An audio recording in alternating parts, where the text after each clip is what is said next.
مسلمان علم و دانش کے علمبردار تھے،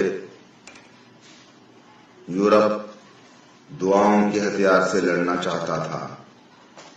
مسلمان لوہے اور آگ کے ہتھیاروں سے لڑتے تھے۔